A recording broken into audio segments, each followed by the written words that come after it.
Isabela, seja bem-vinda. Nós estamos muito felizes aí de termos passado amanhã na abertura do encontro com o Dr. Ives e com o Dr. Sam, e agora você, para continuar essa corrente firme, né, do direito sistêmico e direito natural, enfim, o viés acadêmico que vai ser dado para você, que eu tenho certeza será feito com muito brilhantismo. Seja muito bem-vinda e agradeço enormemente você ter aceito o convite da academia e de fazer parte desse nosso grande movimento, né? Aliás, desde o início você fez parte sem nenhum óbice a nada do que vinha sendo colocado. Você é uma das fundadoras, eu queria deixar isso aqui registrado, né? O mundo acadêmico te reconhece por toda a base filosófica e sociológica que você traz para a matéria, e não seria diferente no direito sistêmico, né? Eu vou ler um pouquinho só do seu currículo, que eu acho que não é completamente desnecessário, mas eu vou fazer menção. Você tem 24 anos de faculdade e de vida acadêmica, né, de universidade, né, na Universidade de Brasília, é psicóloga de sistemas pela Multicultural CUDEC, tem mestrado em comunicação pela UNB, em psicologia, doutorado em história, pós-doutorado em psicologia também, e é consteladora familiar desde 2008, sendo professora também, tendo sido professora na Hellinger, minha professora também, e nossa, né, de todos nós que estamos aqui. Com a palavra você, e a gente, depois que você falar, os presidentes terão também a fala com você para a interação. Obrigada, seja bem-vinda. Boa tarde, muito agradecida a cada um de vocês aqui, a Academia Brasileira de Direito Sistêmico, por esse evento, pela oportunidade desse convite, e um convite extremamente desafiador, não é? Porque quando eu recebi o convite, eu perguntei, então, sobre o que é que vocês gostariam que eu falasse? E, para mim, me parece o tema mais difícil, porque definir o que é consciência, já vamos começar daí, nós sabemos que o que é a consciência é algo que nós não temos ainda condição de saber completamente, né? Nós poderíamos dizer que o estudo da consciência é considerado um hard problem na ciência. O que é isso? Um problema duro dentro da ciência, porque nós conhecemos a realidade através da consciência. Então, conhecer a consciência é conhecer a si mesmo, é conhecer também o fundamento da realidade.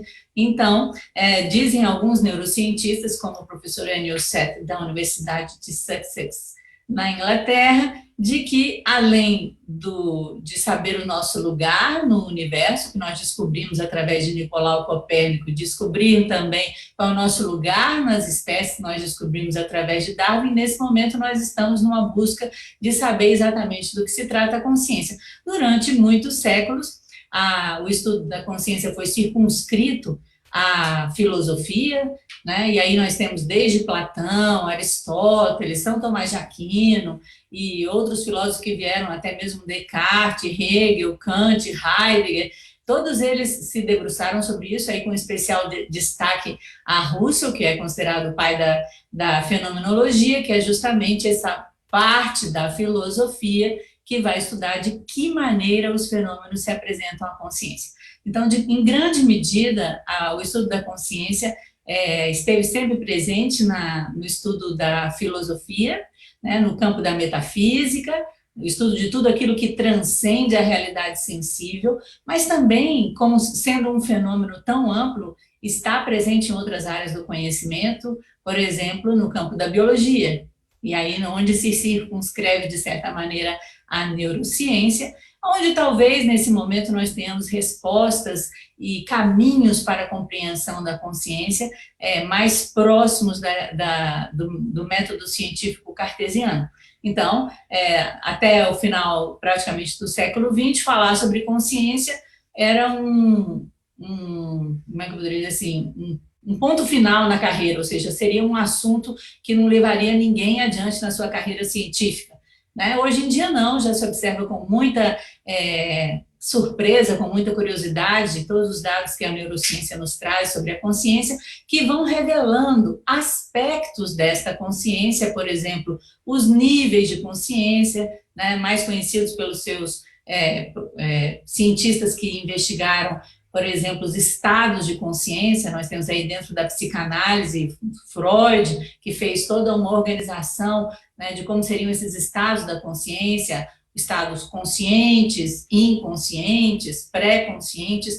Também dentro da neurociência nós temos um estudo de como são os conteúdos da consciência, e esse talvez seja o aspecto mais simples em termos neurocientíficos, ou seja, como a consciência ela é moldada por nossas experiências, pelas imagens, pelos sons, pelos cheiros, né? E nós temos aquilo no qual se debruça, em grande medida, a psicanálise, a psicologia, que seria essa ideia de que temos um eu, ou seja, a noção de self que se constitui através da consciência também. E aí, passando, né, para o campo da psicanálise, da psicologia, como eu já falei, nós tivemos aí Freud e também Jung, né, que através de Erich Neumann, que foi um dos grandes pesquisadores da obra junguiana, traz a ideia de que essa consciência ela também tem uma constituição que não é só neurológica, neurocientífica, e nem tampouco filosófica ou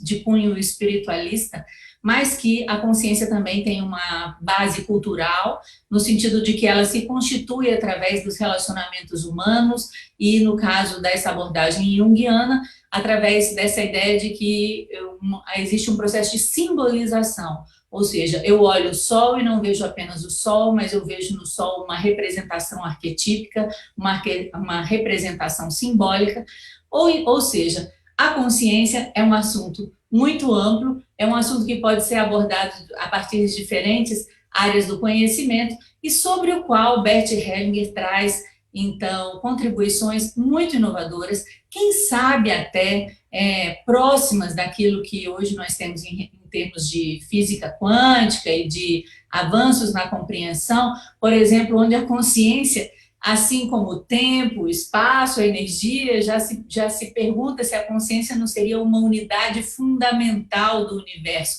já que ninguém sabe exatamente o que é a consciência. As contribuições de Bert Hellinger, né, a esse campo, e nesse caso, não apenas eu me coloco aqui de maneira muito humilde diante de um campo de conhecimento tão vasto, mas as dele também foram de maneira revolucionária, mas também muito humildes. Ele nunca se colocou como uma pessoa que veio descortinar o que era a consciência, mas sim sobre o funcionamento da consciência dentro dos relacionamentos humanos e a sua função, né, especialmente na manutenção do vínculo. E ele veio trazer à tona informações que são de cunho filosófico, mas são de cunho prático, pois são informações que nascem no contexto da constelação familiar, né, que é uma abordagem filosófica, mas também um procedimento prático. Então, a partir do que se verificava dentro da constelação familiar, ele foi entendendo o que era esse funcionamento da consciência, né? Então, o que o Bert Hellinger descobriu sobre a consciência é que ela é um instinto. No que diz respeito aos relacionamentos humanos, a consciência é um instinto como um instinto de equilíbrio. Então, se eu estou em desequilíbrio, logo o meu corpo me sinaliza e me traz de volta a um determinado equilíbrio físico, por exemplo, e nós também já vimos que isso acontece de maneira bioquímica, um retorno, por exemplo, a um equilíbrio homeostático do corpo, né? Então, Bert Hellinger percebeu que a consciência primordialmente era um instinto semelhante a um instinto de equilíbrio e que velava pelo pertencimento. O pertencimento ao grupo restrito ao que nós fazemos parte, inicialmente a família, depois o nosso grupo de amigos, nosso grupo profissional e por assim por diante, o meu país, né? Então, essa compreensão do Bert Hellinger, e é importante dizer isso, que ela precedeu ao seu descobrimento das ordens do amor. Então, foi apenas porque o Bert Hellinger se debruçou sobre essa compreensão dessa coisa tão vasta, tão ampla, que é a consciência, que ele pôde depois ter um insight e descobrir as ordens do amor. E qual foi esse caminho que o Bert Hellinger trilhou para ter as suas compreensões sobre a consciência? Então, ele usou o caminho fenomenológico do conhecimento, não propriamente um caminho que tenha sido desenvolvido por nenhum outro cientista, como Edmund Husserl, que é considerado o pai da fenomenologia, ou outros filósofos, como Merleau-Ponty ou Sartre. Ele desenvolveu um caminho próprio fenomenológico. Esse caminho de conhecimento, no caso de Bert Hellinger, ele se baseia, e também, no caso desse conceito, na elaboração de perguntas abertas. Então, o que ele fez? Ele, durante 6 anos e meio, essa é a maneira como ele relata isso, ele se perguntou: o que é a consciência? O que acontece na minha consciência dentro dos relacionamentos? O que acontece na consciência das pessoas em diferentes situações que são vivenciadas nos relacionamentos, né? A professora Angélica Olveira, por exemplo, que é a diretora acadêmica da Universidade Multicultural CUDEC, ela costuma dizer que o maior descobrimento do Bert Hellinger foi a boa e a má consciência, ou seja, o que acontece quando a consciência fica pesada ou quando a consciência fica leve. Segundo ela, ele descobriu isso justamente investigando lá no confessionário, enquanto padre, quando uma pessoa relatava um determinado fato, por exemplo, eu traí meu marido.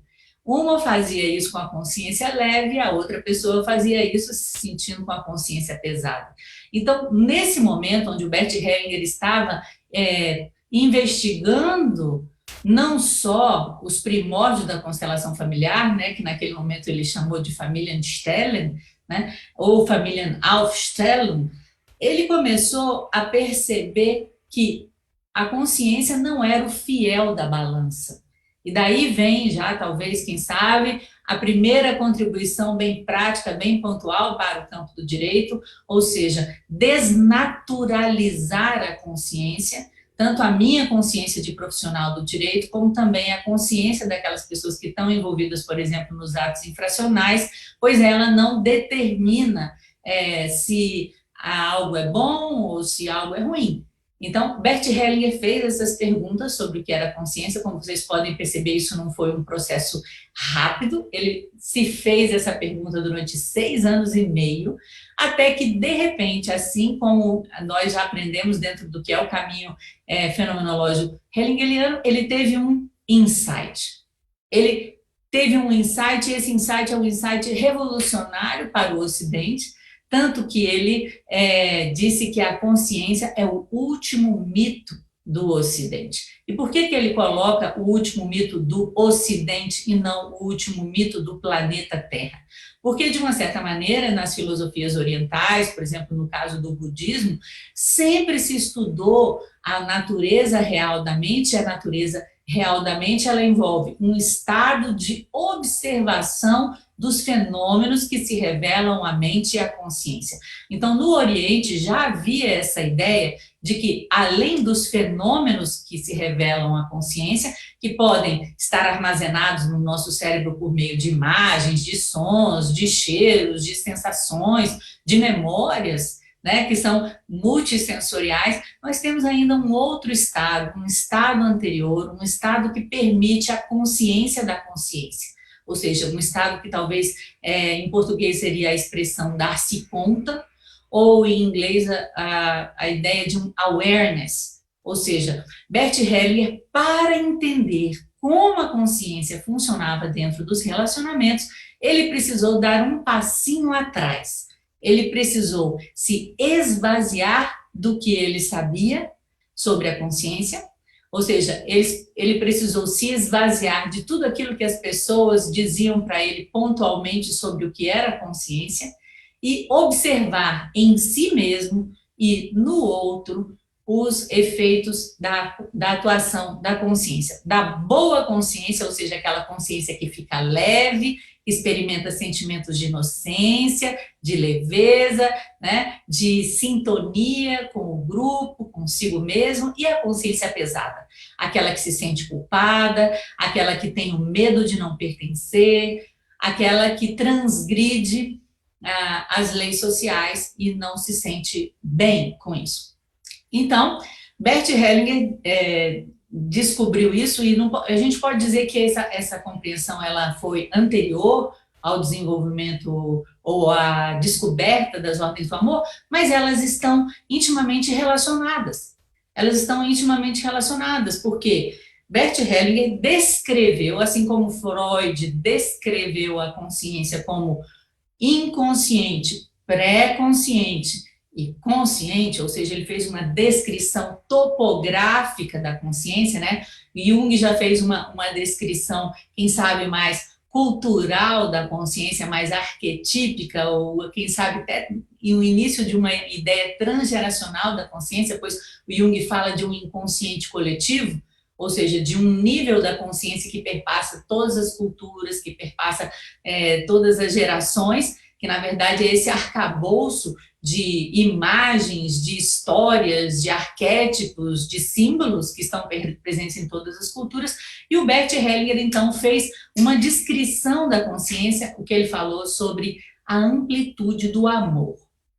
Por quem vela a nossa consciência? Então, ele descobriu que a nossa consciência que fica experimentando sentimentos de culpa e sentimentos de inocência, de leveza e de peso, a tal da boa e da má consciência, ela se refere apenas a um nível, a uma dimensão dessa consciência, que é essa consciência que responde ao nosso grupo restrito. Então, se eu faço alguma coisa, muito claramente, que a mamãe e o papai querem que eu faça, eu me sinto bem, eu me sinto de consciência leve, eu tenho, então, uma sensação de que eu pertenço àquele grupo, o meu pertencimento está garantido. E uma das necessidades humanas é a necessidade de vínculo, né? Então, se vocês observarem bem as 3 ordens do amor, elas se relacionam às 3 necessidades humanas básicas, que são a necessidade de vínculo, a necessidade de ordem, né? E também aí está a necessidade de sentido, e a necessidade de compensação, a necessidade de equilíbrio nas trocas. Então, Bert Hellinger percebeu que havia um nível da nossa consciência que amava apenas um número restrito de pessoas. E essa parte da consciência é uma parte consciente dentro da filosofia hellingeriana. Além deste nível, ele descobriu a existência de um outro nível de consciência, esse sim, ele não chamou de inconsciente, ele chamou de consciência coletiva, ou consciência de grupo, ou consciência de clã, mas ela amplia esse amor. Aí já não inclui mais só a mamãe, o papai, os irmãos, ou os amigos, ou o partido político, ou a nação, mas ela vai incluir dimensões transgeracionais da nossa própria família, ou do nosso próprio povo, da nossa própria nação. Né? Então, é uma consciência que obedece a leis diferentes e o amor dela não se restringe apenas às pessoas do meu grupo restrito. E com esses 2 níveis de consciência, Bert Hellinger trabalhou durante muito tempo, né? Como talvez vocês saibam, Bert Hellinger participou durante muitos anos da Igreja Católica, ele nasceu em 1925, foi filósofo, teólogo, padre, missionário, e depois, já no final da década de 60, né, ele começou a estudar a dinâmica de grupo, teve contato com os povos zulus, e então, no início da década de 70, ele deixa a igreja e vai construir toda uma outra larga trajetória, né, dentro do campo das psicoterapias, estudando inicialmente a psicanálise, depois grito primal, hipnoterapia, PNL, gestalt terapia, análise de script, trauma, enfim, uma série de conhecimentos que, de certa maneira, o prepararam para esta pergunta: o que é a consciência? Para poder responder essa pergunta, tanto de maneira filosófica, na medida de que, como filósofo, ele trilhou um caminho fenomenológico do conhecimento, né? E também de maneira humana, quando ele, durante muitos e muitos anos, ele se preparou praticando intensamente a meditação e aquilo que ele chamou dentro da sua abordagem, e chama dentro da sua abordagem de purificação, que na verdade é um conceito que vem do... vem de São João da Cruz, né? Vem do cristianismo, mas essa ideia de que existe um caminho de purificação, que dentro da constelação familiar é um caminho de purificação das nossas imagens interiores, das nossas ideias, dos nossos valores, que impedem o nosso crescimento. Então, durante muito tempo, ele conheceu a constelação familiar em 1980, ou aquilo que se praticava naquele momento, né, as esculturas ou as colocações familiares, né, ele conheceu na Alemanha com a psiquiatra Thea Schoeffler, mas depois também conheceu com outros terapeutas familiares, como a Ruth McClendon, Leslie Lecady, na Califórnia, e ele logo entendeu a dinâmica dessa consciência restrita e também percebeu a existência dessa consciência inconsciente, que é a consciência coletiva.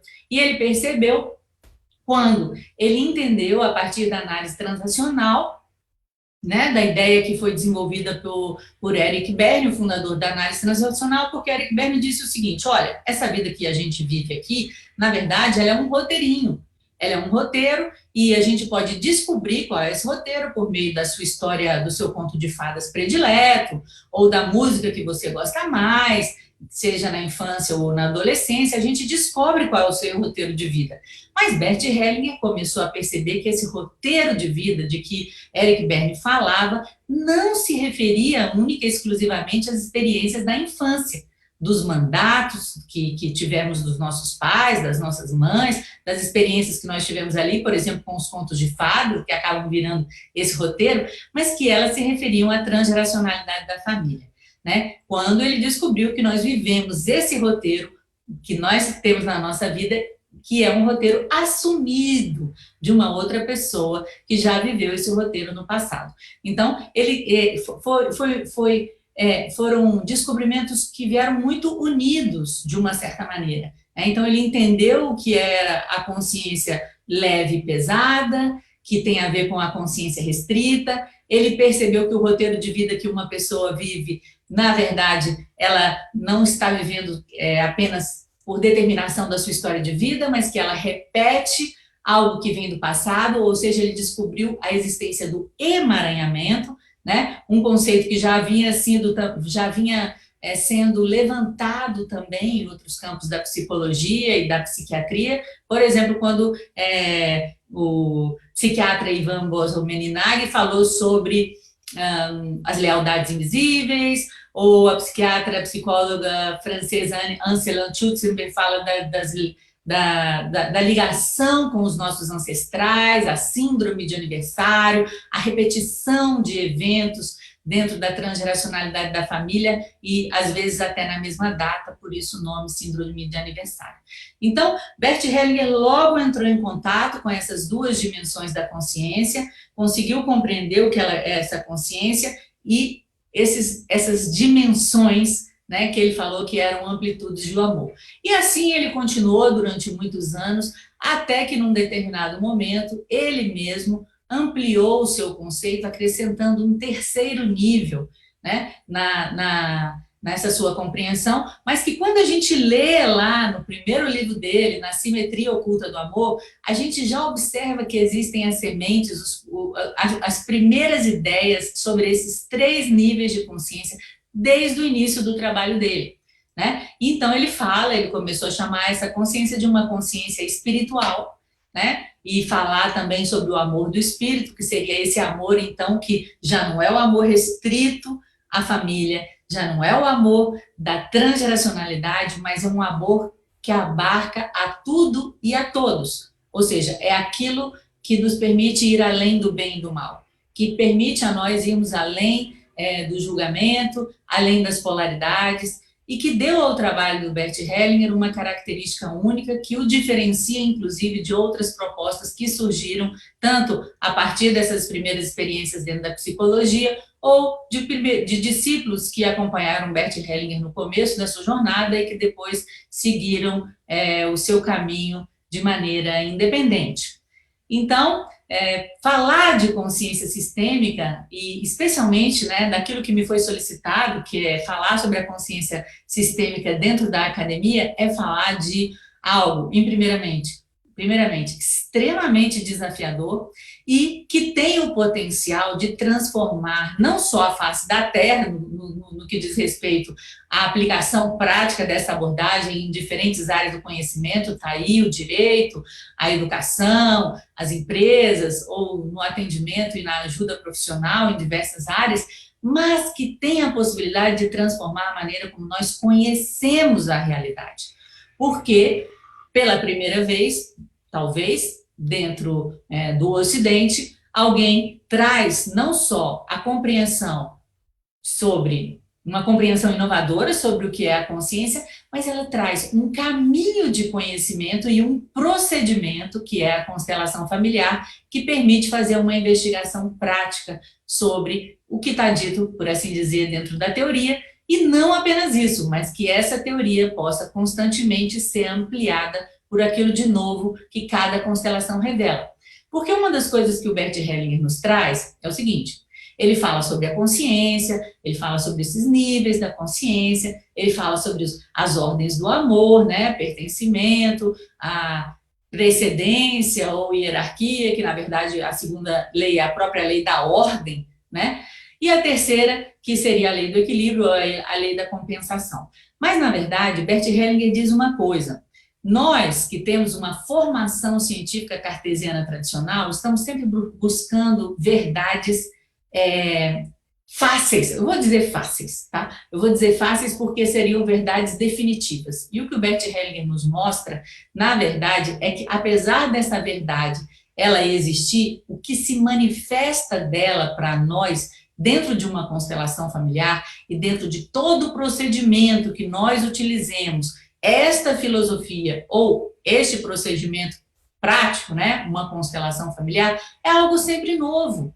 Então, quando eu estou atendendo um cliente, no caso, digamos, vocês, um advogado, eu estou atendendo um cliente, aquilo que vai se manifestar, eu não vou ter o controle sobre isso.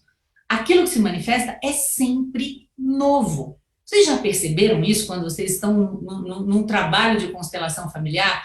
Eu não posso dizer que sempre o que se manifesta é o mesmo tipo de padrão que acontece no relacionamento entre mães e filhos.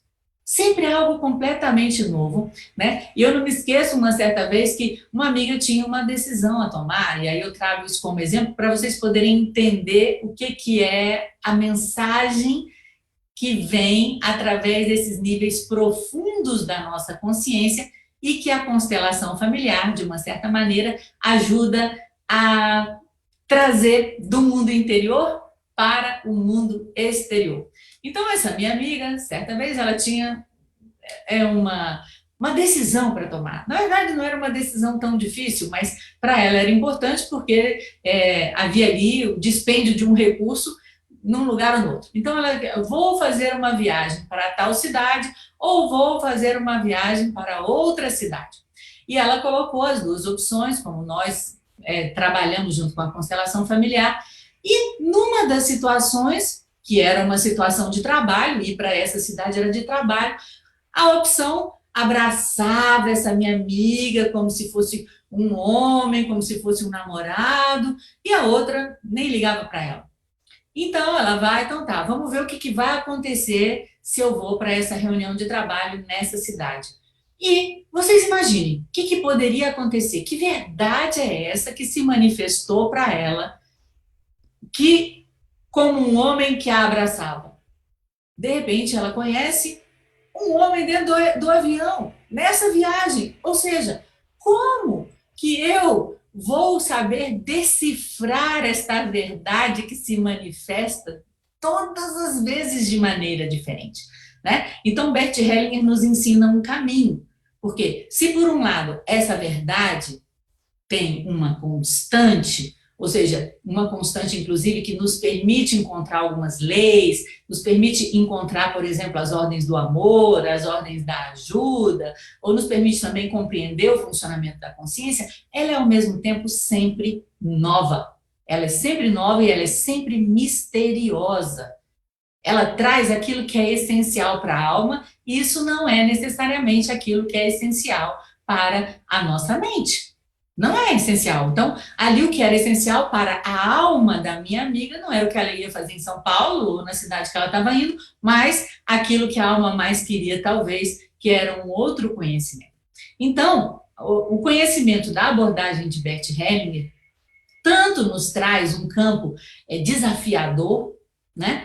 Com o potencial de transformar a maneira como a gente conhece a realidade, porque apesar da fenomenologia ela ser um fruto do método científico, né? Nós temos o método indutivo, o método dedutivo, o método hipotético-dedutivo, o método dialético, nós temos o método fenomenológico. Mas o que o Bert Hellinger desenvolveu, o seu caminho de conhecimento fenomenológico, se distingue de tudo isso. Ele se distingue e ele traz esse campo da vida, da imprecisão, onde como que eu levo isso para dentro da academia?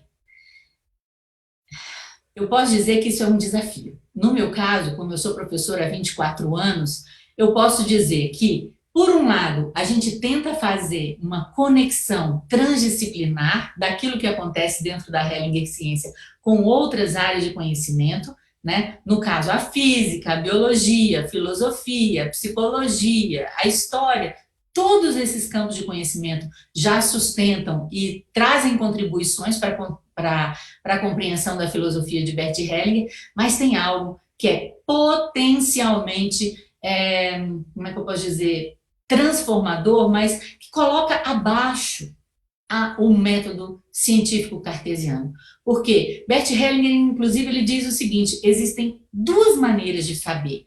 Uma maneira é essa maneira do método científico, onde eu vou conhecer algo a fundo, onde eu vou conhecer todos os aspectos de uma questão, aonde eu busco não ter nenhuma dúvida. E a outra maneira, essa maneira que o Bert Hellinger nos traz, esse caminho fenomenológico, que, em primeiro lugar, pasmem, ele tem que passar por um desaprender, um esvaziamento. Ou seja, eu vou esquecer tudo isso que eu aprendi com o método científico, eu vou levar isso para o meu centramento, para um esvaziamento, e ele chama, esse caminho fenomenológico dele, é muito interessante, que ele chama o seguinte: a compreensão através da renúncia.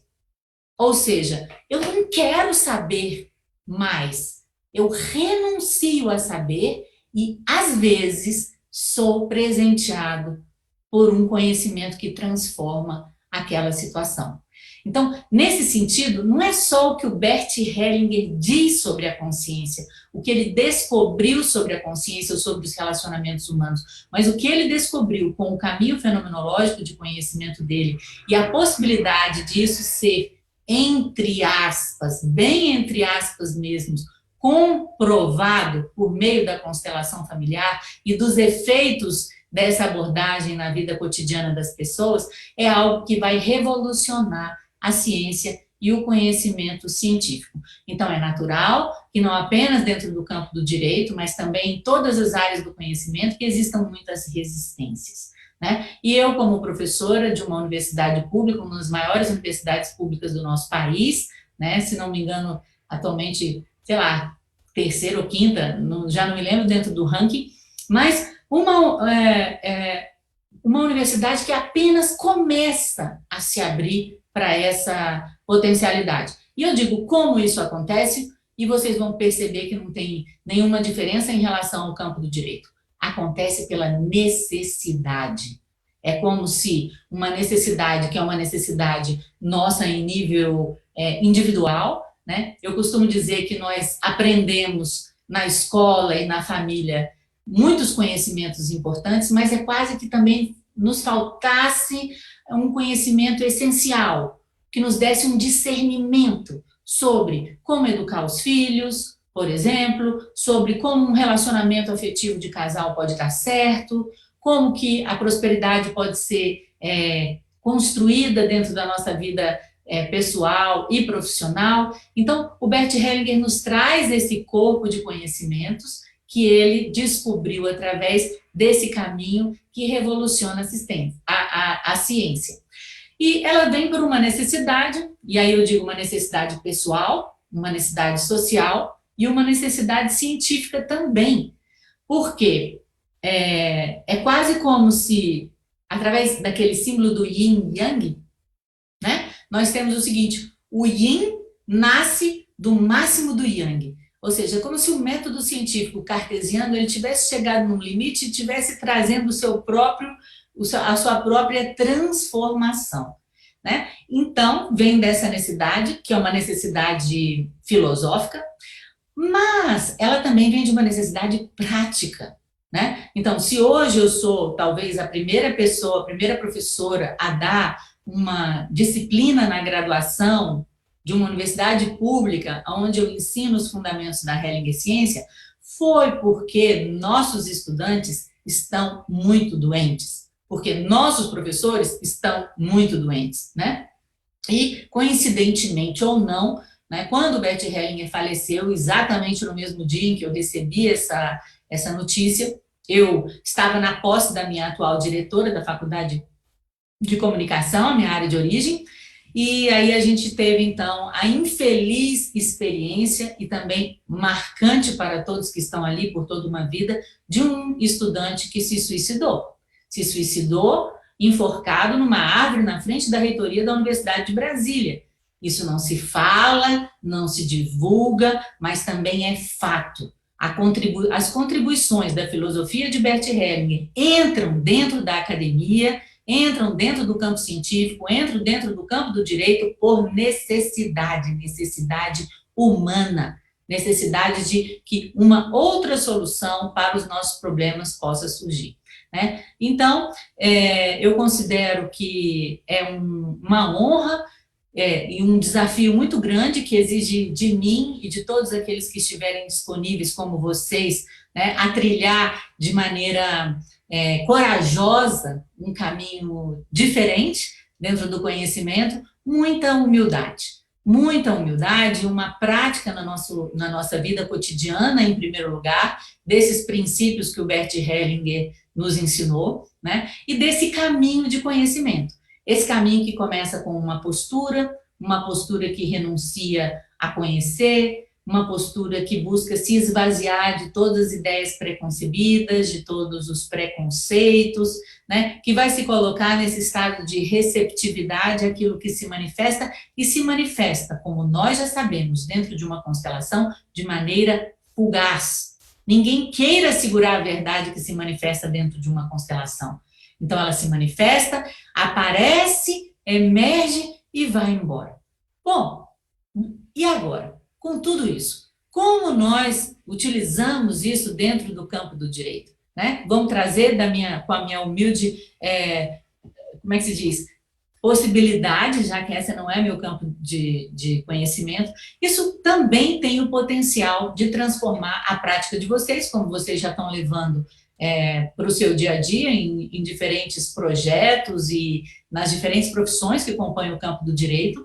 Mas o que é mais importante, eu considero, é a compreensão dessa postura e desse entendimento de que não começa por um conhecimento teórico, sim começa por um conhecimento experiencial. Então, entender a consciência significa que eu, advogada Isabela, fulano, cicrano, que eu me dê conta quando a minha consciência fica leve, quando a minha consciência fica pesada e por quê. E ao invés de olhar para a consciência enquanto o fiel da balança, como aquilo que traz a voz da verdade, né, como dizem algumas religiões, examine a sua consciência. Se a sua consciência está te dizendo que está errado, né?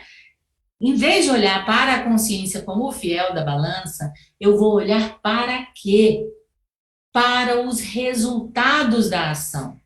Então, se a minha consciência me diz que isso não está correto, mas eu vejo que aqueles resultados têm alguma coisa que me traz benefício Por que não?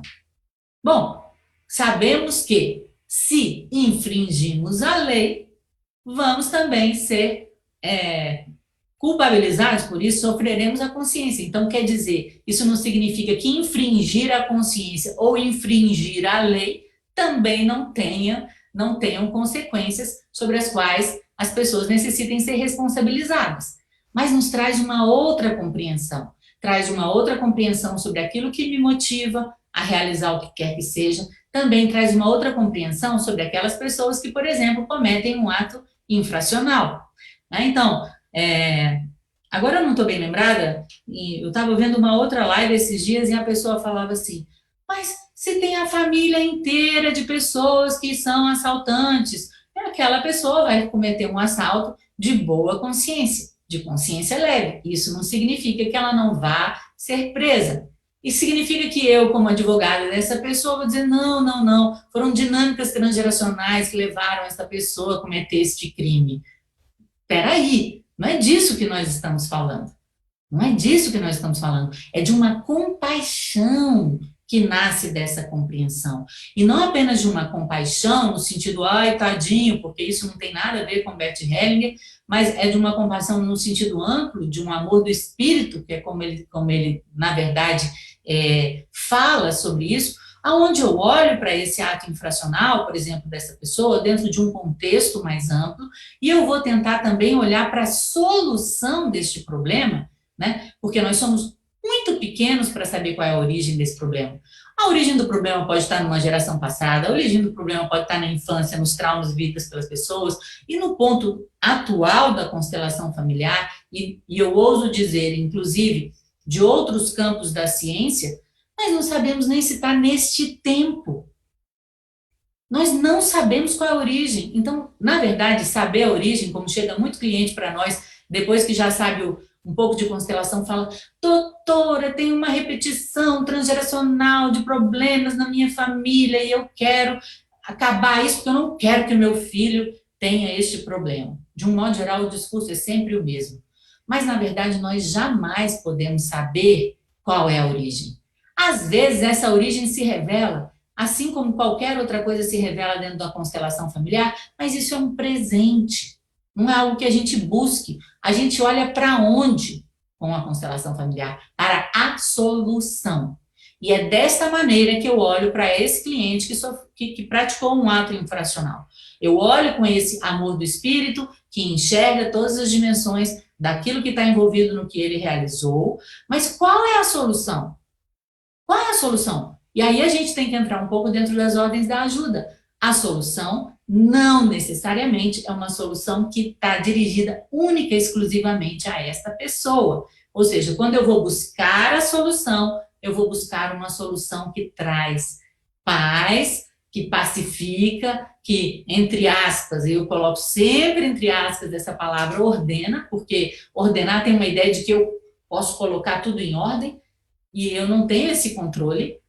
Eu dou a ideia atual da constelação familiar é que eu trago um impulso de crescimento para uma determinada situação, eu ajudo alguém a enxergar algo que não era evidente, e essa nova imagem, essa informação que agora apareceu é que vai fazer essa transformação na pessoa e nas pessoas que estão envolvidas dentro da situação. Então, muda a minha compreensão do que acontece com a pessoa que faz o ato infracional, muda também a minha visão, a minha possibilidade de solucionar essa questão. E lembrando também o seguinte em relação à solução. Esta verdade que emerge dentro da constelação, e é engraçado que o Bert Hellinger diz assim, essa verdade não precisa ser comprovada porque todo mundo vê. Ele fala assim, essa verdade não precisa ser comprovada porque todo mundo vê, ela é evidente. Né? E ele fala, mas você não erra? Alguém pergunta assim numa alguma entrevista que ele deu. Sim, mas aí eu tenho as outras pessoas que estão ao meu lado, participando dentro dessa constelação, ou seja, é uma compreensão, é uma verdade que ela é evidente para aquelas pessoas que estão aqui, e de uma certa maneira ela tem alguma segurança, na medida que o coletivo também participa dessa compreensão. Ou seja, não deixa o constelador também fazer muito desvio. digamos assim, né?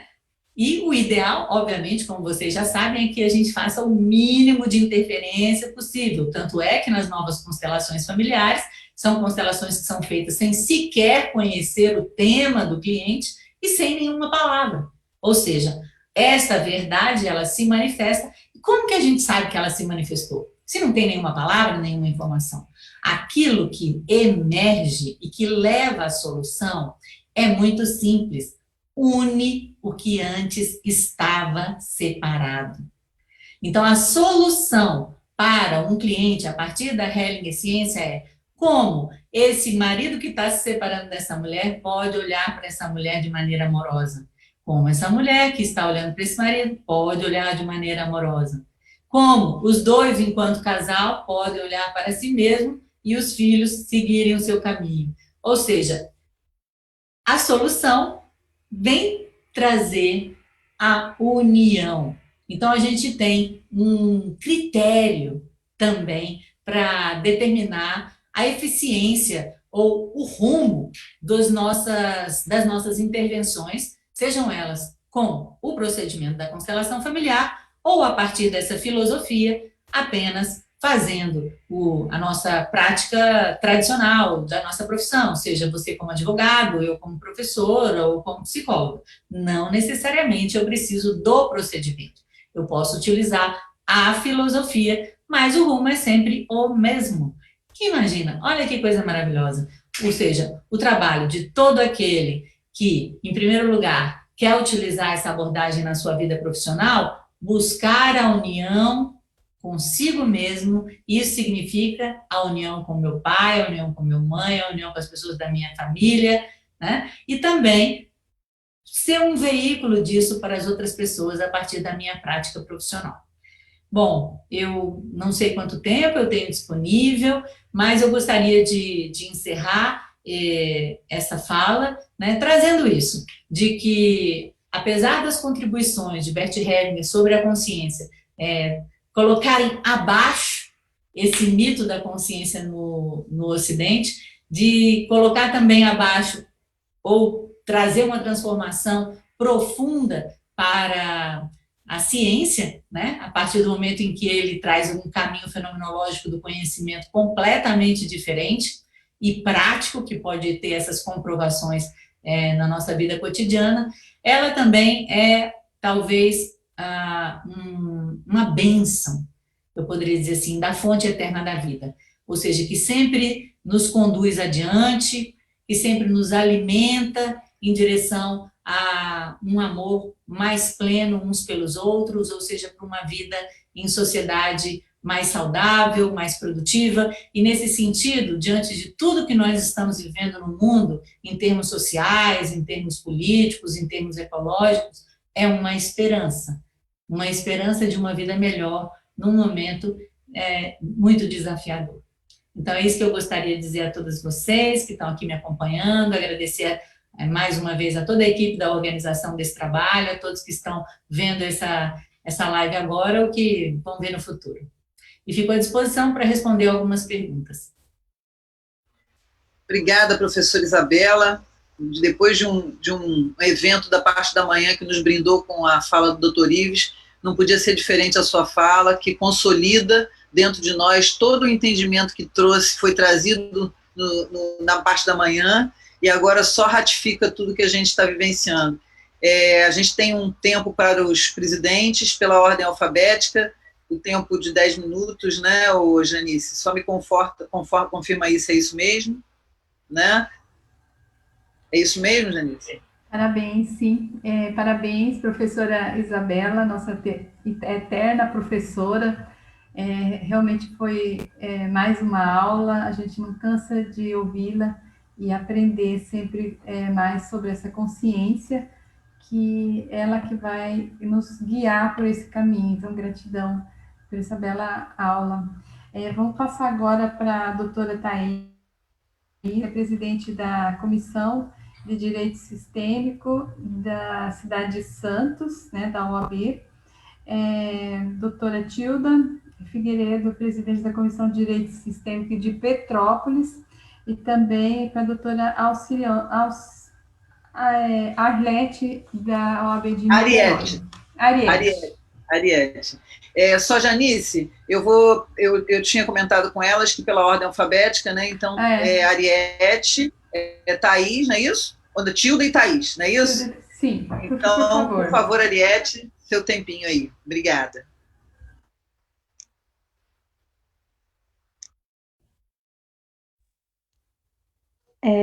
Muito boa tarde, é um prazer enorme estar aqui com todas vocês, em especial com a nossa professora Isabela, como disse Janice, nossa eterna professora, e das melhores, né, que temos.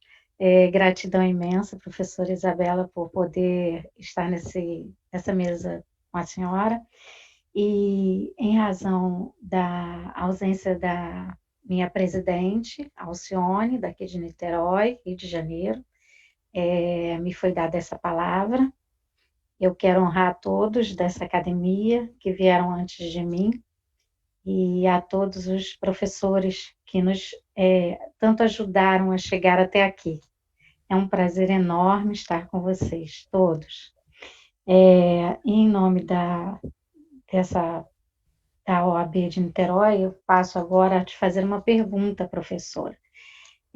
Nós temos muitos advogados interessados na questão do direito sistêmico, não só para aplicação no seu trabalho, mas como uma evolução pessoal. E aproveitando estarmos dentro da academia, né, e com esse novo olhar sobre uma nova consciência, uma tomada de consciência, né, levando em consideração que todos os advogados trabalham muito em cima da formação que tivemos cartesiana, eu gostaria de pedir que a professora falasse um pouco sobre essa mudança de paradigma, que para mim vejo como uma grande mudança de paradigma, esse novo olhar que é a consciência sistêmica para o direito. Muito obrigada pela pergunta, porque foi algo que, de uma certa maneira, me faltou falar, né? Porque por trás, seja do método científico, ou do caminho fenomenológico do conhecimento, ou de qualquer maneira de conhecer a realidade, ou de atuar dentro da realidade, existe uma visão de mundo, existe um paradigma, né? E nós sabemos que tudo isso que acontece nesse momento se insere numa dimensão ainda maior, que tem a ver com a constituição da visão sistêmica da vida, né, a qual foi brilhantemente descrita, né, pelo físico Fritjof Capra no seu livro A Visão Sistêmica da Vida, né, que ele escreveu junto ao biólogo Piero Luigi, acho que é esse o nome dele. Então, na verdade, eu acho que isso traz uma certa tranquilidade, né, essa ideia da existência de uma visão paradigmática que está em transformação, para que nós possamos entender que o nosso trabalho e a utilização da constelação familiar dentro do direito e dentro de outras áreas do conhecimento segue uma tendência mundial, né? Porque antes da constituição da visão mecanicista da vida, ou cartesiana da vida, que foi a partir do século VII, de todas das valorosas contribuições de René Descartes, de Isaac Newton, né, o pai da física tradicional, nós temos o quê? Nós temos lá, desde a Grécia, já a existência dessas duas visões, uma visão holística, uma visão integral da vida, junto com uma visão mecanicista, onde já se pensava na existência dos átomos. Isso já estava presente lá nos gregos. Mas essa visão, a visão holística integral da vida, ela foi prevalente até que dentro do século XVII emerge essa visão cartesiana da vida e ela vai se constituindo parecendo que ela é a única possível. Parece que a vida só pode ser compreendida dessa maneira, né? Então, e trouxe grandes avanços para a ciência, isso é inegável, para a medicina, para a física, para a biologia, para a história, imagino que para o direito também. Mas agora, nós precisamos, de uma certa maneira, não retomar aquilo que dizia Platão, não retomar aquilo que dizia São Tomás de Aquino, né? Mas sim entender que existe um outro renascimento que acontece nesse momento, de uma nova visão sistêmica da vida, que inclui algo que não é apenas o que foi gerado no início do século XX, né, porque essa visão sistêmica da vida no início do século XX, ela surge também não apenas dentro da biologia, como mostra o Fritjof Capra, da ideia da ecologia, ou seja, baleias que são responsáveis pelo clima, os lobos, quando reinseridos no parque de Yellowstone, fizeram com que todo o ecossistema de Yellowstone se modificasse, né, das cadeias tróficas, ou seja, surge dentro da biologia, surge em diversas áreas do conhecimento, surge, por exemplo, na teoria da informação, mas ela, na verdade, ela tem uma diferença com Bert Hellinger. A visão sistêmica da vida, por isso, talvez a palavra sistêmica nem seja a visão que melhor traduza essa abordagem de Bert Hellinger, porque ela traz um palavrão para a ciência, um outro problema para a ciência, que se chama o espírito, a dimensão espiritual.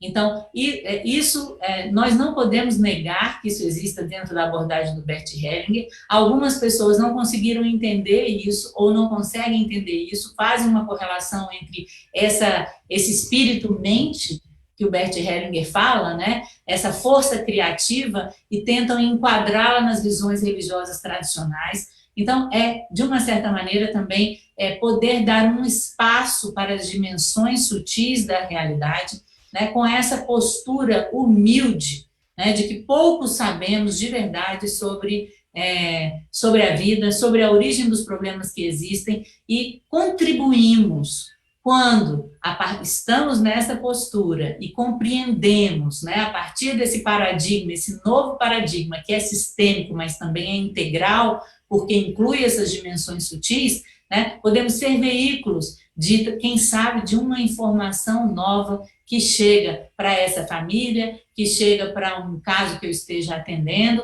e que possa efetivamente proporcionar uma maior união.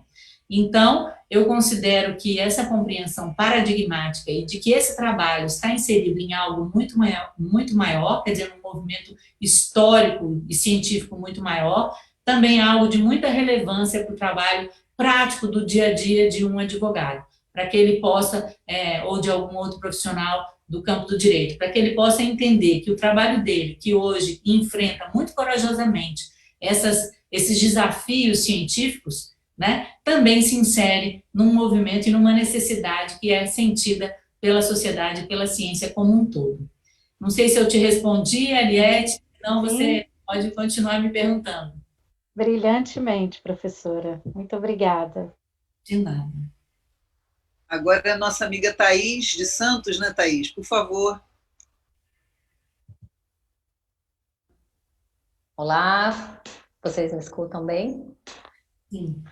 Boa tarde a todas e a todos conectados. Com grande alegria que eu chego aqui nesse evento da academia.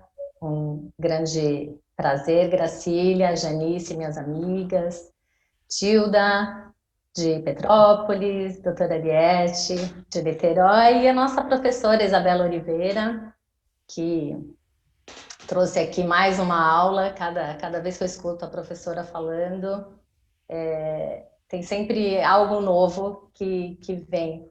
Então, gratidão por essa partilha. E só reiterando também ao que foi colocado, como que esse campo novo sobre o conhecimento das consciências, que antes de estudar a filosofia hellingeriana, isso era algo que eu não fazia nem ideia, e como isso revolucionou a minha atuação profissional. E sim, primeiro por uma necessidade individual, mas hoje percebo o quanto isso já se estende não só para os colegas, os nossos pares, que também estavam adoecendo, e falo por mim, né, quanto que era pesado e quanto aquilo estava somatizando no meu corpo, o exercício da profissão, e também os clientes que buscam hoje esses profissionais que estão aí trabalhando e mudando o olhar. E eu não tenho muitas dúvidas, muitas colocações. Eu só gostaria, se a professora pudesse trazer para nós alguma percepção ou uma reflexão sobre essa questão das consciências dos clientes, né, trazendo um pouco para a advocacia, quando nós atuamos e num atendimento Vou dar um exemplo prático, numa questão de família, quando chegam as partes e cada uma dentro da sua consciência, da sua boa consciência, como que esse profissional pode, não auxiliar, mas como ele pode trazer à luz para essas partes o que está por trás disso, né? Porque nem sempre a nossa consciência também traz um resultado pacificador. E se nós estamos aqui falando disso, como que o profissional pode se colocar dentro dessa situação, que é algo que a gente lida praticamente todos os dias? Gratidão, professora.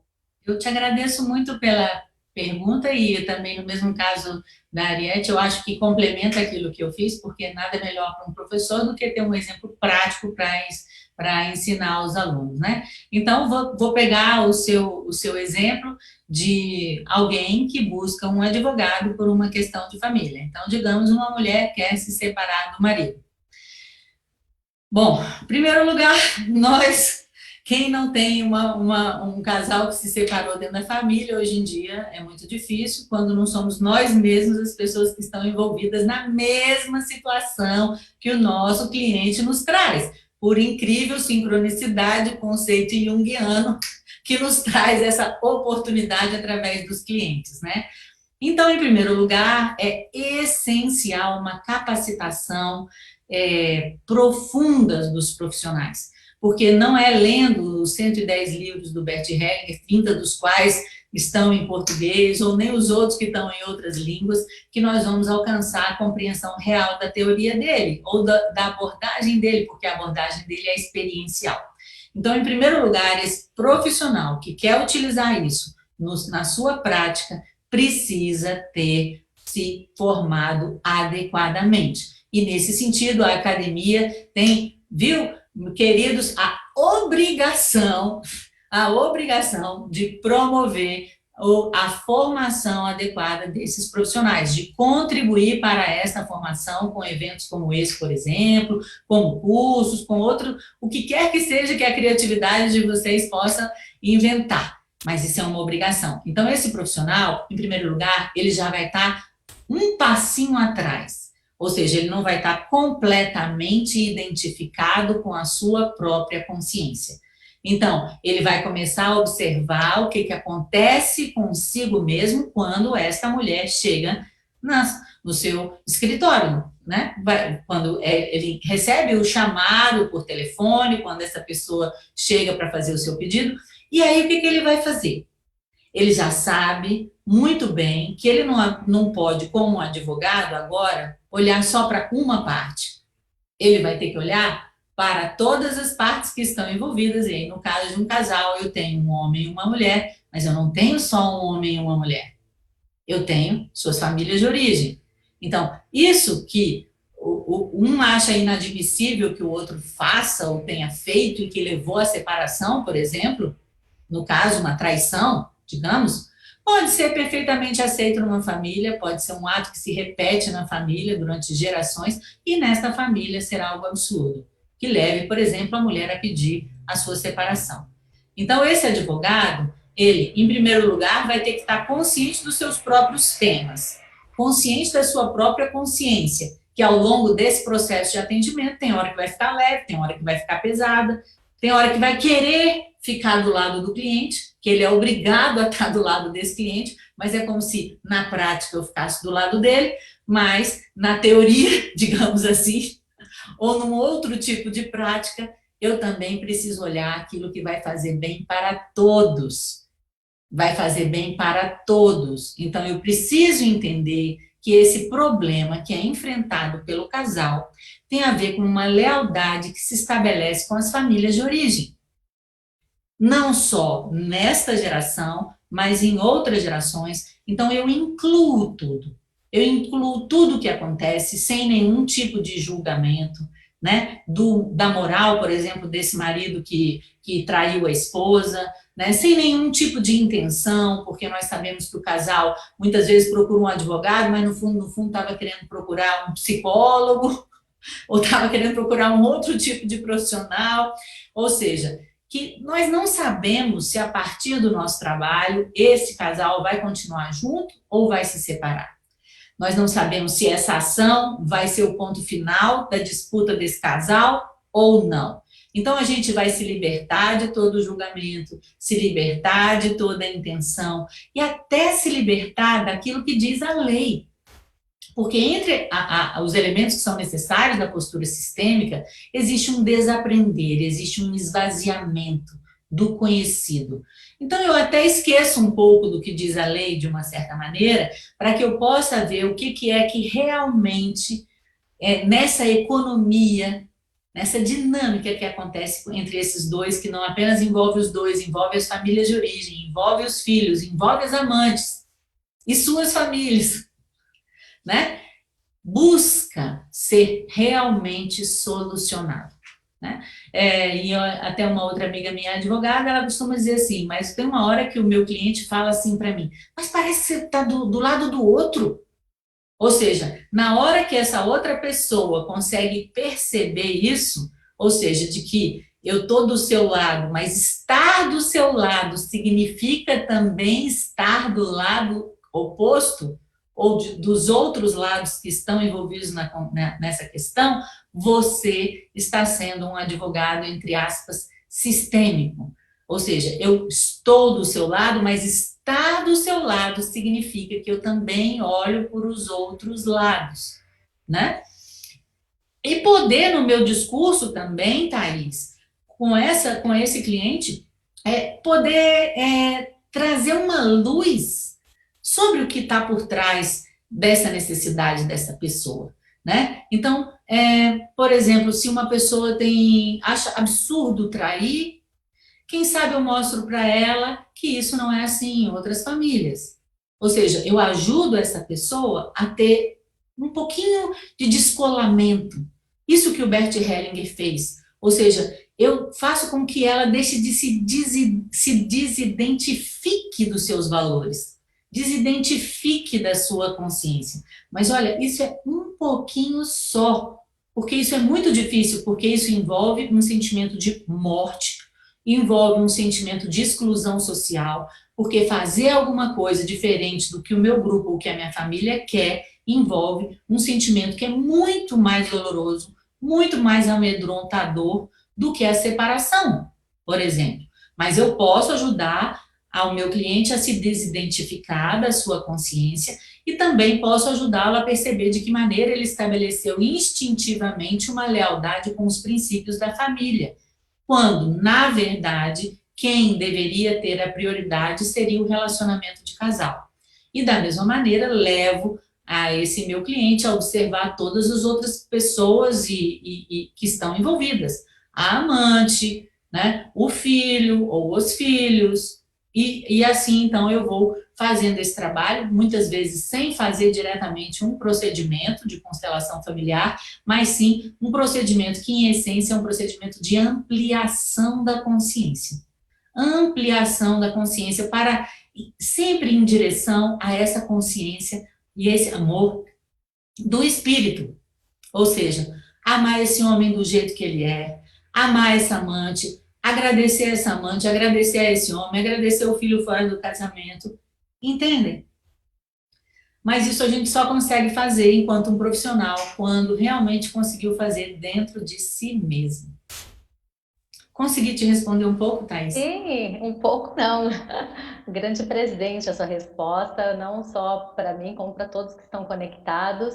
E eu aproveito que eu estou aqui de olho também no chat, e tem uma pergunta da Cláudia, e ela fala assim, em complemento ao questionamento da doutora Thaís e a resposta da doutora Isabela, um advogado sistêmico pode manter o seu escritório tradicional ou deverá optar?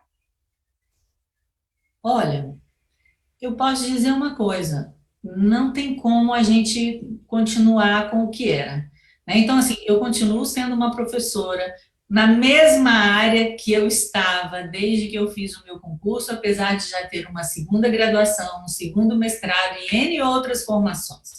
Então, a minha atividade como professora não tem como se manter tradicional, no sentido de que ela, em essência, ela se transforma. Mas é necessário um respeito.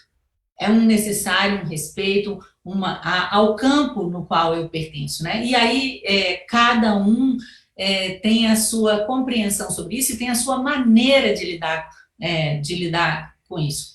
Então, algumas pessoas, né, graças a Deus, eu tenho uma pessoa como o Sami, que é capaz de chegar lá e aplicar dentro do sistema judiciário, coisa que eu talvez não fizesse, não tivesse essa coragem que ele teve, né? Mas isso não significa que ele desrespeitou nada nem a ninguém, por isso eu gostaria de marcar que esse respeito pode ser compreendido e pode ser realizado de diferentes maneiras. Eu não acho que dá para manter uma prática tradicional, mas eu acho que é necessário um respeito, e nesse sentido, pelo menos ter claro de que uma coisa é ser um advogado e outra coisa é ser um constelador.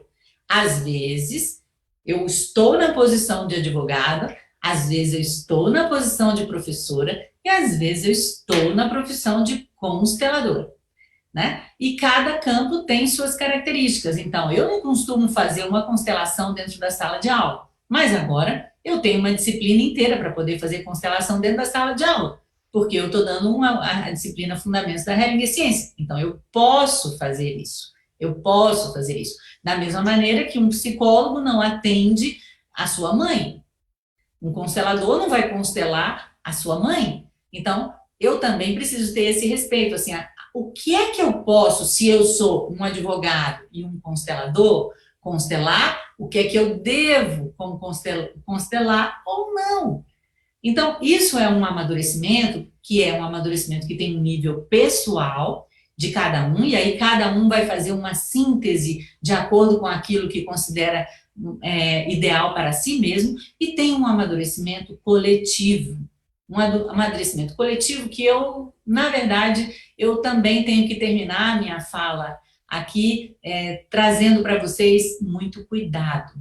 Uma advertência de muito cuidado, porque o direito sistêmico se alastrou, entre aspas, né, se expandiu no Brasil, vamos falar em alastrou porque é fogo, hoje em dia o termo é fogo, se alastra, né, essa força que é como dizem, né, os espiritualistas, que o fogo é o que é mais semelhante na matéria com a realidade espiritual, porque quando eu divido, o fogo não diminui, o fogo aumenta. E assim também com o conhecimento. Quando eu divido o conhecimento aumenta, o direito sistêmico se alastrou pelo Brasil inteiro. Mas o que acontece? Precisamos fazer isso com muito respeito, com muito cuidado, porque senão, se lembram lá do yin e yang, né? Tá no máximo do yang começa o yin. Ou seja, o próprio movimento, que hoje é de expansão, que hoje é de reconhecimento, que hoje contou com a valorosa participação e renomada do Dr. Ives Gandra, daqui a pouco pode fechar as portas também por essa falta de respeito e de compreensão. Então, o que eu teria para dizer para você? Não tem como a prática profissional ficar transformada, os lugares precisam ser distintos. Lembrem-se que o Dr. Sami também só realizou isso porque ele já era constelador familiar. Então, façam o seu trabalho profissional, se capacitem e confiem, porque se a sua prática precisa transformar, isso vai ser uma necessidade natural que vai se manifestar. Você não precisa responder isso com a sua mente, mas precisa estar ciente, né, daquilo que você muitas vezes quer se tornar um advogado sistêmico, quer se tornar um constelador. Mas por quê? Até que ponto isso não é também a sua boa consciência que está te conduzindo? Então, eu não tenho uma resposta única, mas eu trago reflexões para que vocês, cada um, faça a sua própria síntese e tome a sua própria decisão com as devidas consequências que cada decisão sempre acarreta. Obrigada, Isabela. Obrigada. Vou passar a palavra a Janice para a gente botar aí. Vai, Janice. Parabéns a todos os participantes dessa palestra com a professora Isabela. Eu lembro que a doutora Isabela esteve presente no dia da fundação da academia, dia 18 de agosto de 2018, uma noite muito fria, e é muito gratificante a gente poder seguir juntas nessa caminhada desse aprendizado. Gratidão pela pelo seu sim de estar aqui na academia nessa data de hoje. Bom, agora nós vamos dar um intervalo de 20 minutinhos às 15 A Tilda Tem ainda. a Tilda. A Tilda. Ah, Tilda! Desculpa, Tilda. Tilda, que é a presidente da Comissão de Petrópolis, a sua palavra, a sua pergunta, e após a Tilda a gente dá o nosso intervalinho. Obrigada. Tá bom. Desculpa, Tilda. Nada, Janice. Doutora Isabela, é uma honra e um prazer estar aqui com Gracília, Janice e todas vocês. Em nome aqui da nossa OAB de Petrópolis, trago o meu reconhecimento e minha gratidão muito grande. E só para fechar, que eu sei que está em cima já do horário, essa postura do advogado, ela faz parte dele ter a consciência dele, do lugar dele, a partir do momento que ele tem a consciência, né, do seu lugar e agir do seu lugar, ele se torna um advogado sistêmico. É a postura sistêmica, não é? Sim, você falou sobre algo importante, a consciência do lugar, né? Então, eu vou começar pela consciência do lugar mais importante, no meu ponto de vista, que é essa que eu comecei a minha palestra no dia de hoje, a minha contribuição de hoje, que é um lugar de humildade. É um lugar de muita humildade, que é onde Bert Hellinger nos leva, uma humildade em relação à grandeza do universo. É essa humildade que faz com que eu não julgue o outro, que eu não queira excluir o outro, porque eu, entre aspas, vamos dizer assim, se Deus permite, quem sou eu para excluir? Vamos falar numa linguagem popular, né? Então, quando eu me coloco nesse lugar humilde e eu vejo, bom, a vida é assim, ela está se manifestando assim, o que é a minha contribuição como advogado desse lugar, como advogado que conhece esta filosofia, para que, se lembrando sempre, em direção a unir aquilo que antes estava separado. Ou seja, o meu trabalho de advogado agora não é simplesmente que o meu cliente ganhe aquela causa, mas que eu posso contribuir para unir aquilo que antes estava separado, e não é unir o casal, mas é unir algo muito profundo dentro da alma daquela pessoa e daquela família ou da sociedade, né, que pode realmente, como o doutor Ives colocou, minimizar as injustiças. Ou seja, não apenas buscar fazer a justiça, seja para essa parte ou para aquela outra, mas conduzir a sociedade para uma vida mais plena. Isso não significa uma vida puramente feliz ou uma felicidade fácil, mas uma vida onde eu posso conviver com o outro, onde eu posso compreender a minha e ao outro, né? Ou seja, um fazer do advogado desse seu lugar humilde, da sua prática profissional, né, de alguém que se transforma em primeiro lugar e dá uma pequena contribuição. Agora, não mais apenas para fazer a justiça, mas para minimizar as injustiças ou para ser um serviço, prestar um serviço, ser um servo da vida no sentido de unir aquilo que antes estava separado. Obrigada.